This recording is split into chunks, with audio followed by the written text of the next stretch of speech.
रात के अंधेरे में कभी कभी कुछ ऐसी आवाज़ें सुनाई देती हैं जो सिर्फ आवाज़ नहीं होती, वो किसी अधूरी कहानी का संकेत होता है। आज की कहानी है भूली हुई परछाई।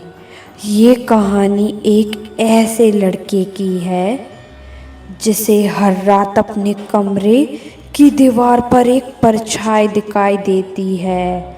लेकिन डरावनी बात ये नहीं है, डरावनी बात ये है कि उस परछाई का चेहरा धीरे धीरे उसी लड़के जैसा बनता जा रहा था। एक पुराना घर, बंद कमरा, रात के 3 बजे सुनाई देने वाली फुसफुसाहट और एक ऐसा सच जिसे जानने के बाद शायद आप कभी अकेले सो ना पाएं। क्योंकि आज की कहानी सिर्फ डरावनी नहीं है, बल्कि आपके दिमाग में एक ऐसा सवाल जोड़ जाएगी जिसका जवाब शायद किसी के पास नहीं है।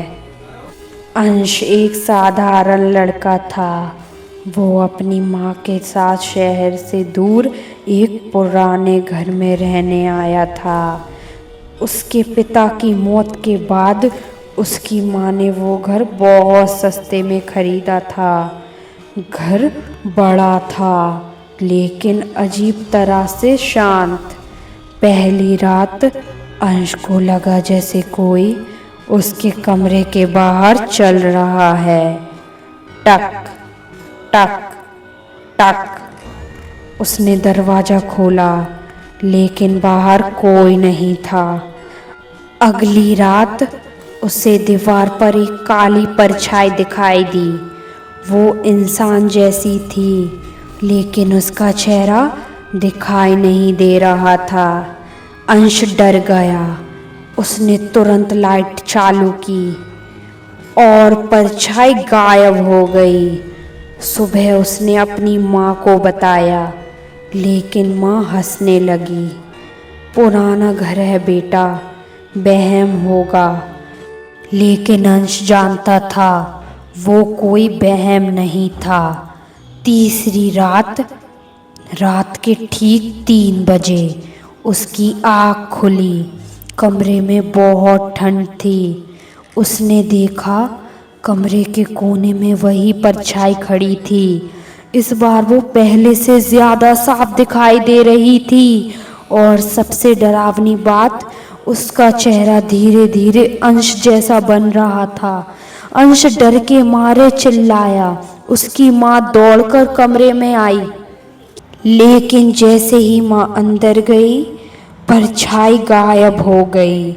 उस रात के बाद अंश को रोज अजीब चीजें दिखाई देने लगीं। कभी कोई खिड़की खोल देता, कभी दीवार से किसी के रोने की आवाज़ आती और कभी कोई धीमी आवाज़ कहती, मुझे याद करो। एक दिन अंश को स्टोर रूम में एक पुरानी डायरी मिली। उस डायरी पर लिखा था आरव। डायरी लगभग 20 साल पुरानी थी।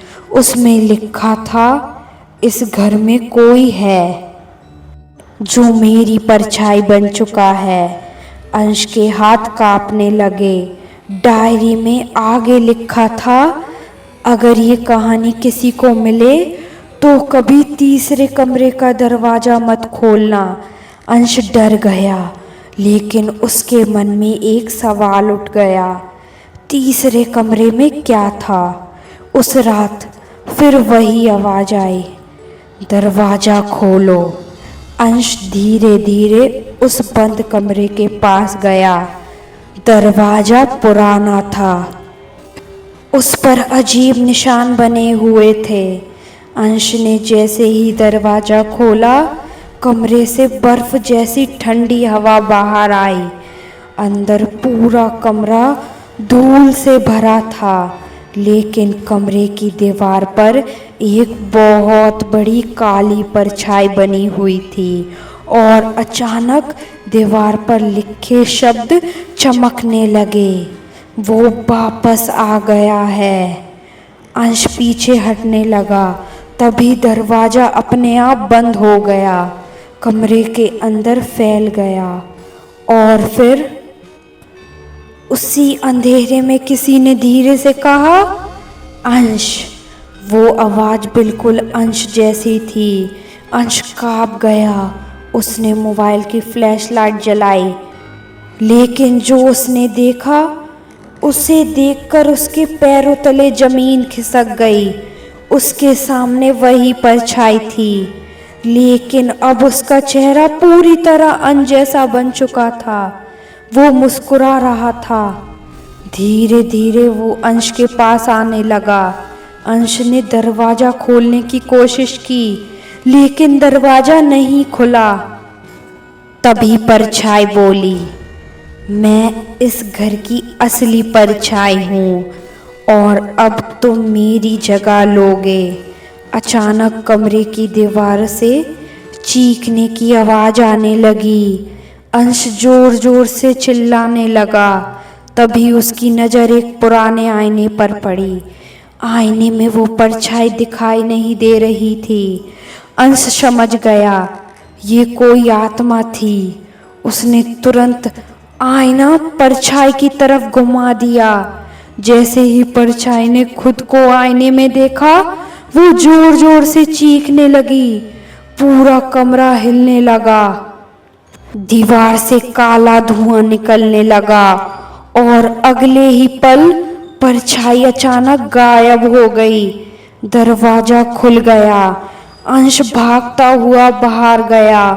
उसकी माँ डरी हुई खड़ी थी, लेकिन सबसे डरावनी बात अभी बाकी थी।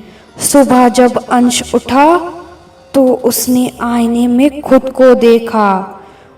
उसकी आंखों के पीछे एक काली परछाई खड़ी मुस्कुरा रही थी।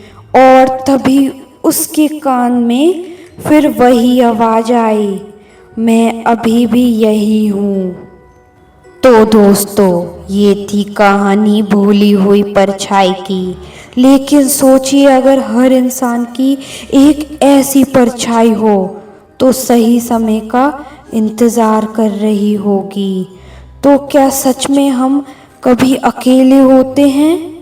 और अगर एक दिन आईने में दिखने वाला चेहरा आपका ना होकर किसी और का हो, तो आप क्या करेंगे? अगर आपको ये कहानी डरावनी और ख़तरनाक लगी हो तो वीडियो को लाइक ज़रूर करना और चैनल दरवाजे का राज को सब्सक्राइब करना मत भूलना, क्योंकि अगली कहानी इससे भी ज़्यादा डरावनी और रहस्यमयी होने वाली है। मिलते हैं अगली हॉरर सस्पेंस कहानी में। तब तक रात में अगर कोई परछाई दिखाई दे तो पीछे मुड़कर मत देखना।